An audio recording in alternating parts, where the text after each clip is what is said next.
ইবনে মাজাহ শরীফের বর্ণনায় এসেছে একবার হযরত মুআয ইবনে জাবাল রাদিয়াল্লাহু তাআলা আনহু আল্লাহর রাসূল সাল্লাল্লাহু আলাইহি ওয়াসাল্লামকে জিজ্ঞেস করলেন, ইয়া নবিয়াল্লাহ, ওগো আল্লাহর নবী, আমরা যে কথাবার্তা বলি পরস্পর, এই কথাবার্তার কারণেও কি আমাদেরকে আখিরাতে পাকড়াও করা হবে কিনা?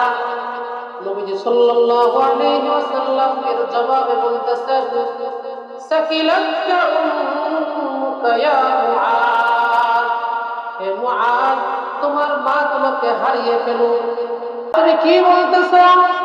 হাল ইয়াকুবুন নাস ফিন নারি আলা ওয়াজুহিহিম ইল্লা হাসাইদু আলসিনাতিহিম। আরে পরকালে মানুষকে অধমুখী করে জাহান্নামে নিক্ষেপ করা হবে তার অসংযত কথাবার্তার কারণে। নাউযুবিল্লাহ। মানুষ তার জবানের অসংযত কথাবার্তার কারণে পরকালে তাকে অধমুখী করে জাহান্নামে নিক্ষেপ করা হবে। কোনো সাধারণ কথা? কাজে এই জবানের ব্যবহারে অত্যন্ত সজাগ দৃষ্টি রাখতে হবে সদা সর্বদা।